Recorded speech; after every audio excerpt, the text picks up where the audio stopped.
박 대통령 임기 내에 남북 정상회담이 과연 성사될 수 있을까요? 박 대통령이 북핵 문제 해결이라는 전제 조건을 달긴 했지만 남북 정상회담을 못할 이유가 없다고 언급을 했습니다. 남북 당국자 회담 제의에도 묵묵부답으로 일관하고 있는 북한이 과연 어떻게 반응할지 주목되는데요. 북한대학원대학교 양무진 교수, 정호김 전 의원 두 분 모시고 자세한 이야기 나눠보겠습니다. 어서 오십시오. 안녕하십니까. 네. 자, 남북 정상회담을 못할 이유가 없다. 아시아태평양 뉴스통신사 기구 회원사와의 공동 인터뷰에서 나온 이야기인데, 물론 북핵 문제 해결이나 북한의 진정성 부분이 강조가 되긴 했습니다만 남북 정상회담을 이렇게 구체적으로 언급했다는 게 좀 이례적인 것 같은데 배경이 어디 있다고 보십니까? 글쎄요, 양무진 교수님께서도 잘 아시겠지만 남북 정상회담을 언급한 게 이례적인 거라고는 생각하지 않습니다. 근본적으로 북한 핵 문제가 해결이 되고 또 진정성 있는 모습을 보인다면 남북 간의 정상회담을 하지 못할 이유가 없다라는 원론적인 답변이 아니었을까 이런 생각이 들고요. 네. 북한이 국제사회의 정상적인 일원으로서 그 행동하기를 바라는 대통령의 마음을 정상회담을 하지 못할 이유가 없다로서 표현한 것이 아닌가 생각합니다. 예, 원론적이라는 말씀을 해주셨는데 북핵 문제 해결을 전제로 달았다는 것 자체가 혹시 북한이 받지 못할 제시를 한 건 아닌가 하는 생각도 들긴 합니다. 어떻습니까?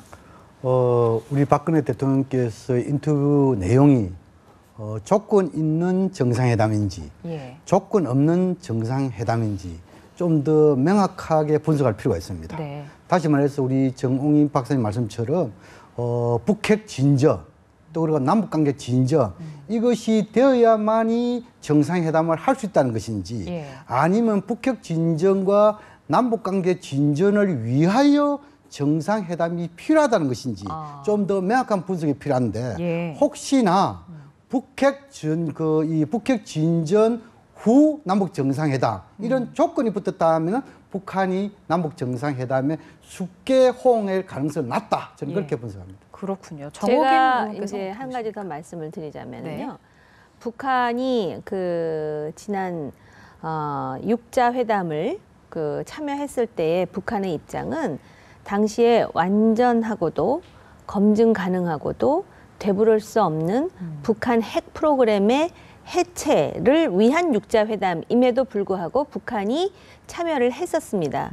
그런데 물론 현실적으로 또 논리적으로 보면은 북한이 지금 김정은이 핵과 경제의 병진을 천명한 마당에 과연 그 핵 문제 해결에 전향적인 입장을 취하겠는가라는 회의감이 현실적으로 있는 것은 맞지만 그렇다 하여 북한은 핵을 포기하지 않는다. 그럼 포기하지 않는 북한을 상대로 해서 우리가 대화를 하는 것이 맞느냐 안 맞느냐에 대한 논리를 개진하는 것은 적절하지 못하다고 생각을 합니다. 왜냐하면 북한 핵이라는 것이 우리 안보에 치명적인 지금 위협을 가하고 있는 상황에서 대통령으로서는 당연히 남북 간의 대화의 문은 열려 있고 또 8.25 합의에 대한 성실한 이행을 촉구하면서 심지어는 정상회담의 문호도 열려 있다. 그러나 대한민국의 안보를 해치는 북핵 문제에 있어서만큼 그게 전제 조건일 수밖에 없다라는 부분을 우회적으로 표현한 것이 이번 그 인터뷰의 내용이라고 저는 개인적으로 생각합니다. 그렇군요. 양무진 교수께서는 아까 이 북핵 문제가 전제가 되는지 목적이 되는지에 따라서 좀 달라진다고 말씀을 해주셨는데 이번 박근혜 대통령의 언급은 어느 쪽에 더 가깝다고 보시는지요? 지난 최근에 대통령께서 통준위 회의에서 북핵 문제의 중요성 여러 가지 이야기를 했지요.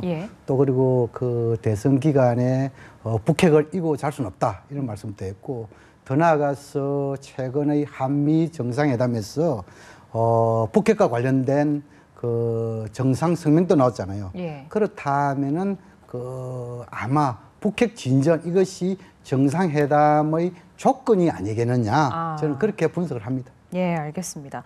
박근혜 대통령이 계속해서 한반도 신뢰 프로세스를 쭉 강조를 해왔는데 8.25 합의 있었고 이산가족 상봉 있었고 장거리 로켓 발사 안 했고 이 정도를 보면은 어느 정도 신뢰가 형성됐다고 봐야 될까요? 아니면 아직은 좀 미심쩍다고 봐야 됩니까? 지금 8.25 합의에서 이제 교류와 함께 이제 당국자 회담이 구체화되어야 하는데 지금 정상회담은 채취하고라도 당국자 회담과 관련한 진척이 아직은 없는 예. 것으로 알고 있습니다. 그리고 신뢰라는 것이 한두 가지의 어떤 사실을 가지고 그게 척도로 해서 신뢰가 쌓여지는 것은 아니고 그동안 불신이 될 만한 사건과 상황이 너무나 많았기 때문에 여기에도 인내 정책이 소진되어야 되는 것은 맞습니다. 그래서 사실은 남북관계와 관련해서 이게 우리나라 국내 정치와도 좀 연결이 되는데 대통령 임기가 5년이다 보니까 이제 한 3년 차쯤 되면 대통령이나 정부가 차분히 대북 관계를 반추하면서 추진하고자 해도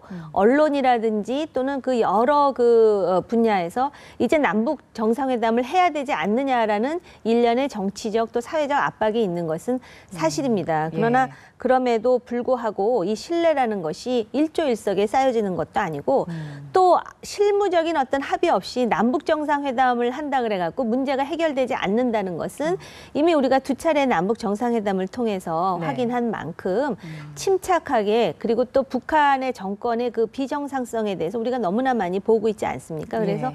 상당히 주의 깊게 돌다리를 두들겨보고 가듯이 그러나 뭔가 한 발 한 발 쌓아가는 그런 조처는 필요할 거라고 생각을 합니다. 예, 조금 더 신중하게 지켜봐야 한다는 말씀이신 것 같은데 말씀해 주신 대로 남북 정상회담은 차치하고라도 지금 당국 회담도 열리지 못하고 있습니다. 왜 이렇게 대답을 안 하는 걸까요?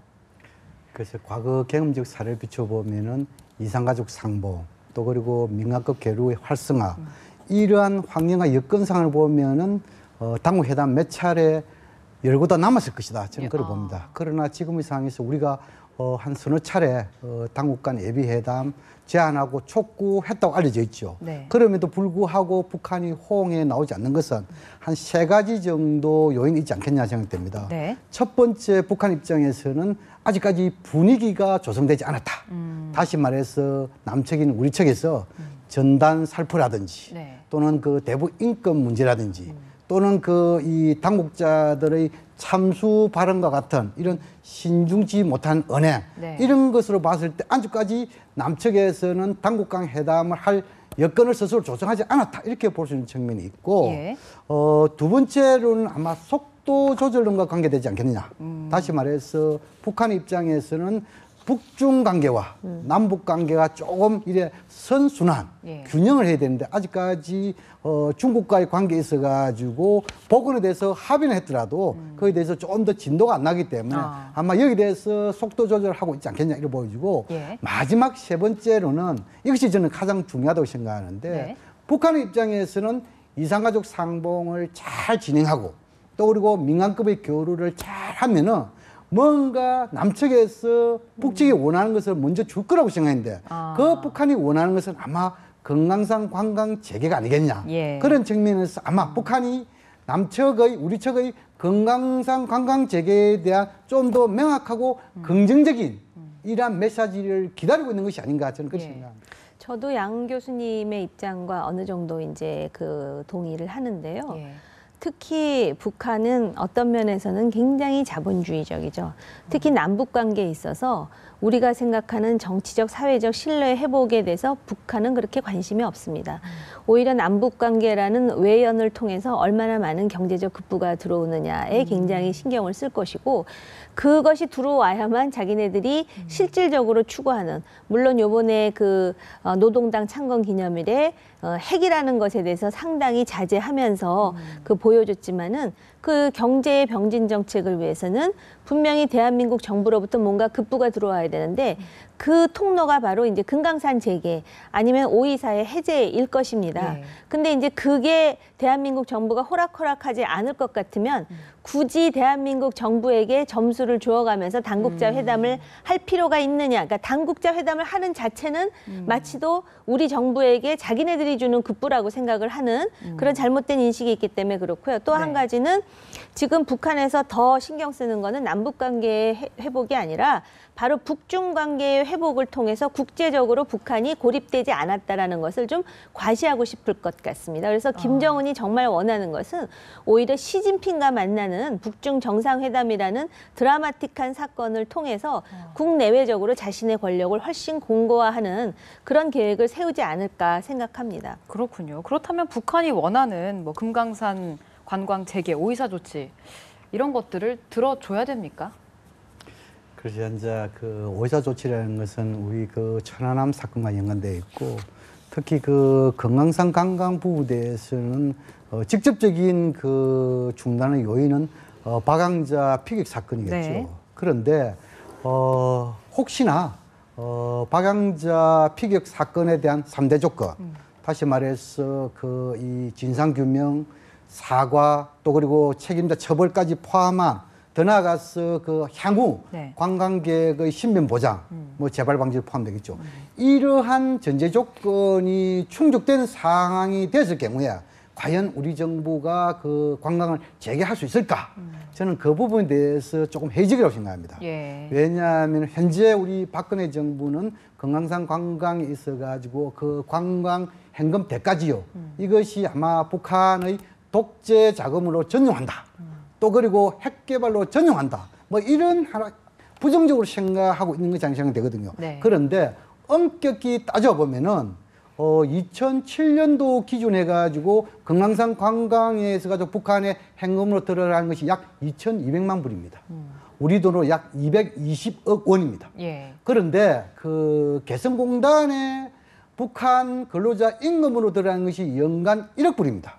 그렇다면은 이 개성공단 현금이 금강산보다도 5배가 많습니다. 그러네요. 라고 한다면은 예. 금강산에 들어가는 비용은 핵개발로 전용되고 개성공단에 들어가는 것은 핵개발 전용되지 않는다. 라는 이러한 해석은 조금 설득이 떨어지는 것이 아닌가 생각합니다. 예, 바로 그렇기 때문에 제가 볼 때는 북한은 금강산 관광의 재개보다도 5.24 조처의 해제에 더 큰 목표를 두고 있으리라 생각합니다. 사실 금강산으로 사람의 머릿수만큼 들어오는 그 현금이라는 거는 개성공단에 비하면 상당히 적은 액수입니다.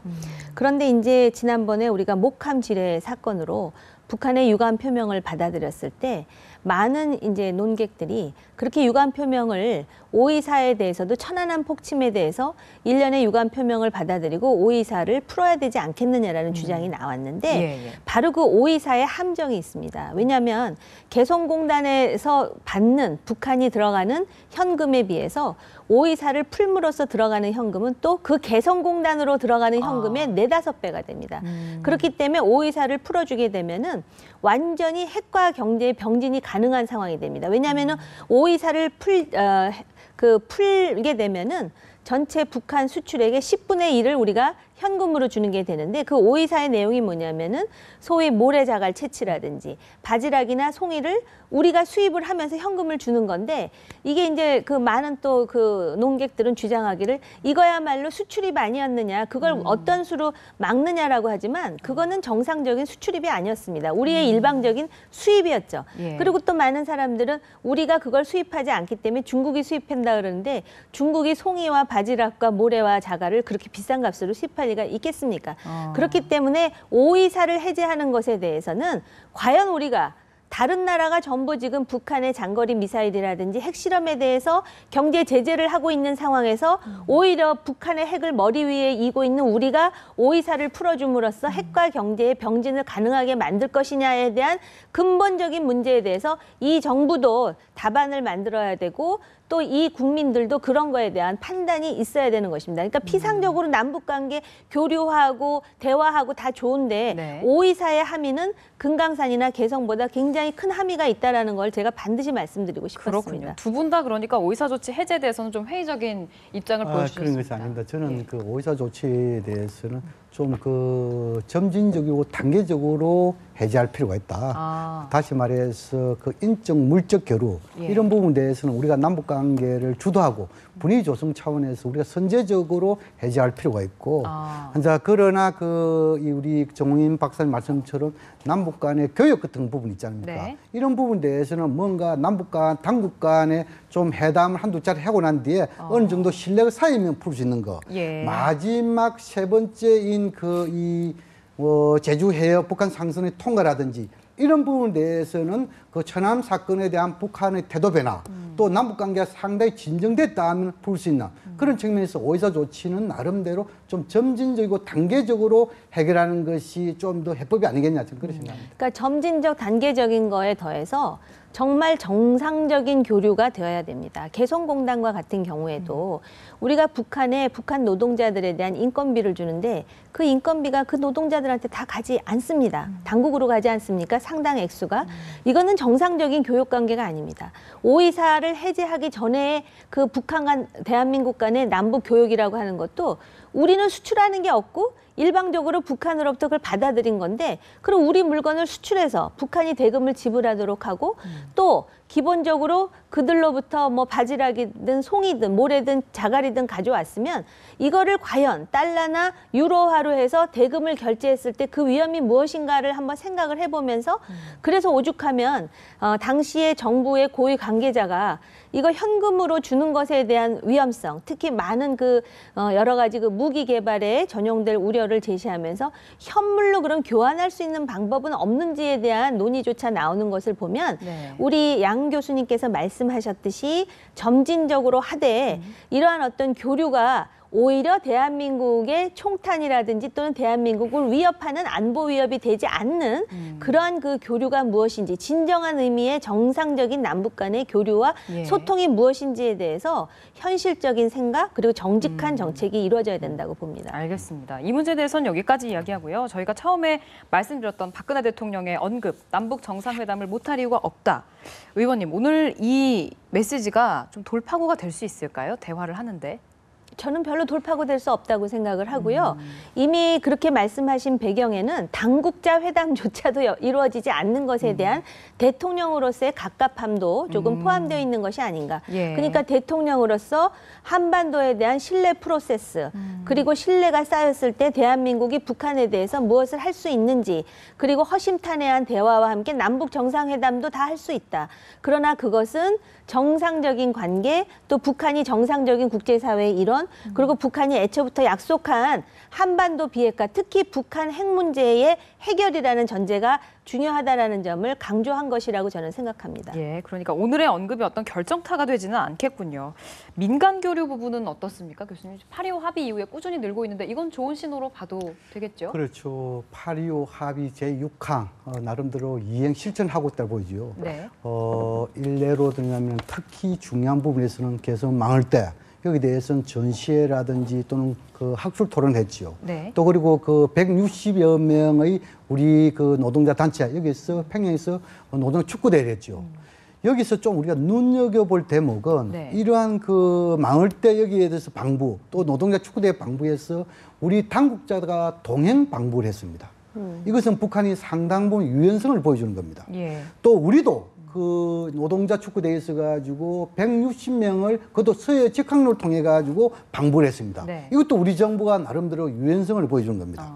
그렇다면 앞으로 이러한 그 민간급의 교류가 나름대로 활성화된다면은 당국 간 회담 개최에 긍정적인 영향을 미칠 것이다. 저는 그렇게 생각합니다. 그렇군요. 당국자 회담에서 나아가서 어떻게 보면 오늘의 가장 중요한 질문이라고 볼 수도 있겠는데 남북 정상회담이 박근혜 대통령의 임기 내에 가능하다고 보시는지요? 바로 이제 그런 질문 때문에 정부나 또는 정치권에서 그러면 정상회담을 해야 되는 게 아니냐라는 어떤 그 정서적 내지는 심리적 압박감을 갖는 것 같은데요. 네네. 대통령이 정상회담을 했느냐 안 했느냐로 대통령의 대북 정책의 성패를 판단하는 것은 잘못된 일이라고 생각을 하고요. 예. 지금 이미 말씀하셨듯이 민간 교류가 활발히 이루어지는 것은 매우 바람직한 현상입니다. 그래서 네. 민간 교류를 통해서 북한의 인민들 또 북한의 일꾼들 그리고 대한민국인들의 어떤 북한의 실상에 대해서 정확히 파악하는 이러한 일련의 과정은 매우 중요하다고 생각을 하고요. 만약에 박근혜 정부의 임기 내에 정상회담이 이루어지지 않더라도 네. 그러한 어떤 비정상적인 일련의 남북관계 관행이 시정된다면 그야말로 대북 정책에 있어서 성공한 정부로서 기록될 것이라고 생각을 합니다. 예. 북한이 남북 관계만큼이나 신경을 쓰는 게 북중 관계일 텐데 북한 입장에서 보면 어떻습니까? 남북 정상회담, 북중 정상회담 어느 게 더 구미가 당길까요? 저는 그 남북 정상회담을 할 거로 전망합니다. 그렇습니까? 왜냐하면 남북 최고 지도자 모두 정상회담의 필요성에 공감하고 있습니다. 네. 또 그리고 특히 북한은 그 내년 5월 초에 제7차 당대회를 한다고 일단 밝혔습니다. 네. 그렇다면 북한의 당대회를 한 배경을 보면은 남북 관계에 대한 조금의 자신감 또 북중 관계 복원, 더 나아가서 내부적인 정치 경제 안정화 이것이 제7차 당대의 배경으로 생각합니다. 그렇다면 아마 김정은 제1위원장 입장에서는 7차 당대 6개월을 상당히 중요하다는 관점에서 네. 먼저 내년 한 그 4월 정도 방중을 할 가능성이 높다. 저는 그걸 보고 그러나 방중하는 이후에 어느 정도 성과를 가지고 올 초에 제7차 당대회를 하고 제7차 당대회에서 아마 김정은 제1위원장이 통일 문제에 대해서 언급할 것이다. 최근까지만 하더라도 자주 통일의 대통령이 여러 것 했죠. 네. 그렇다면은 아마 제7차 당대회 이후에 남북 정상회담할 가능성이 크다. 또 더 나아가서 김정은 제1위원장이 4월 중으로 방중을 한다면은 시진핑 주석의 방북 가능성도 있다. 네. 그렇다면 아마 남북 정상회담 이후 시진핑 주석의 방북을 한다면 그야말로 한반도는 좀 뭔가 대화 국면, 긴장 완화 국면을 가지 않을까 조심스럽게 전망합니다. 예, 알겠습니다. 오늘 두 분 말씀은 여기까지 듣도록 하겠습니다. 고맙습니다.